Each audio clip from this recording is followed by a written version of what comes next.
Ok, vamos lá. O que é, afinal, um terreiro de candomblé? É uma palavra que a gente ouve muito por aí, né?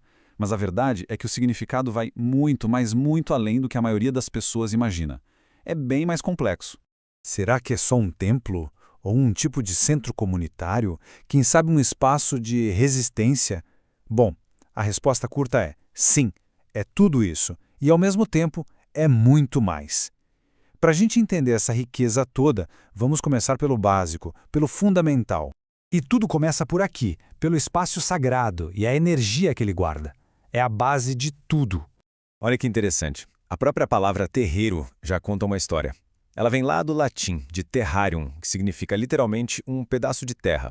No Brasil da época colonial, terreiro era só um espaço aberto, sabe, para festas, reuniões, mas com o tempo a palavra ganhou um novo peso, um novo significado, virou o lugar sagrado das religiões de matriz africana. E essa ligação com a terra, com o chão, nunca se perdeu. Mas o que transforma esse pedaço de terra em um lugar sagrado? A resposta está numa palavra fundamental: axé. Pensa no axé como a força da vida, a energia sagrada que está em tudo. O terreiro, então, não é só uma casa, não são só paredes. Ele é pensado, é construído, é cuidado para ser um guardião do axé. É um ponto de força, onde essa energia é cultivada, protegida e compartilhada. Ok, já falamos do espaço, da energia, mas um terreiro não existe sem gente. E aqui a gente entra em outro ponto essencial: a comunidade, que funciona de um jeito muito parecido como uma grande família. E essa citação aqui, olha, ela diz tudo. Mostra a força da liderança feminina. As mulheres, principalmente as mães de santo, são o centro de tudo.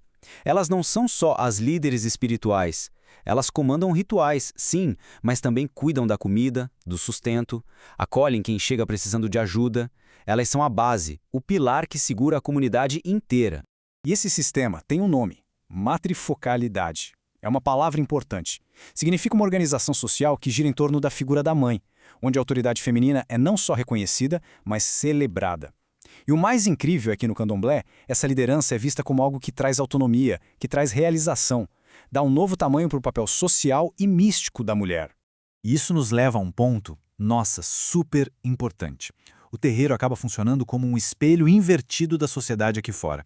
Pensa bem, ele dá poder, dá prestígio, justamente para quem a sociedade brasileira costuma deixar de lado: pessoas não brancas, não cristãs, da classe trabalhadora. É um contraponto muito poderoso, né? E viver em comunidade assim também significa entrar num outro ritmo de vida, uma outra forma de ver o mundo, principalmente a natureza e o tempo.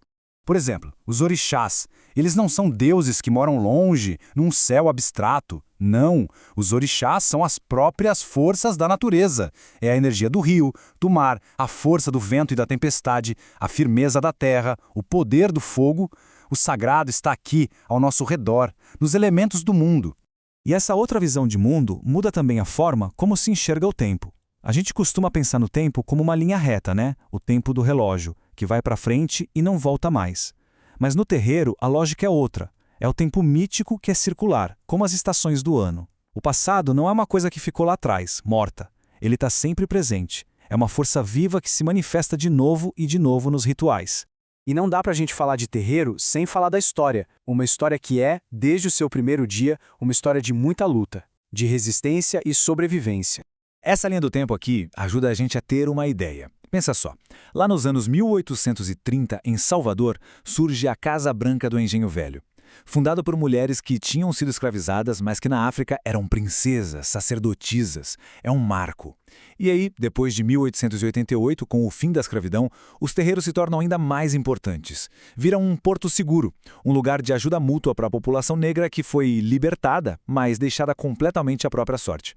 E essa luta, essa resistência, infelizmente está longe de ser coisa do passado. Esse número aqui é chocante. 76%. 76% dos terreiros no Brasil já sofreram algum tipo de violência. Isso mostra que a perseguição não é só história, é uma realidade hoje, agora, e é brutal. E para entender essa realidade de hoje, nada melhor do que ouvir quem vive isso na pele. O que a mãe Nilce de Ansan diz aqui é muito forte. Ela aponta que no passado o inimigo era a polícia, o Estado. Hoje a ameaça mudou de cara. A violência vem de outros lugares, às vezes de grupos religiosos, às vezes ligados até ao tráfico, à milícia. A luta ficou ainda mais complicada. E é por isso que a gente precisa usar a palavra certa para isso. Não é só intolerância religiosa. O nome disso é racismo religioso. E por que essa diferença é importante? Porque intolerância parece uma briga de opiniões. Racismo religioso deixa claro que a raiz dessa violência é o racismo estrutural.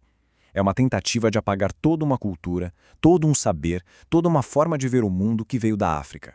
Bom, depois de ver tudo isso, a gente pode voltar para a nossa pergunta lá do começo. Agora, com todas essas peças na mão, a gente consegue responder de um jeito muito mais completo. Então, afinal, o que é um terreiro? É um lugar de abraço, de apoio social para quem mais precisa. É um baú vivo que guarda a memória e o conhecimento dos ancestrais. É um grito de resistência cultural e política contra o racismo. E, acima de tudo, é uma fonte de força, de poder, de orgulho para a identidade negra. E tudo isso nos deixa com uma pergunta para pensar. A existência dos terreiros por si só já desafia aquela ideia de um Brasil com uma cara só. E a questão que fica é, se o Brasil se diz um país tão diverso, como é que a gente faz para que esses espaços sagrados não apenas sobrevivam, mas que possam, de fato, florescer em paz?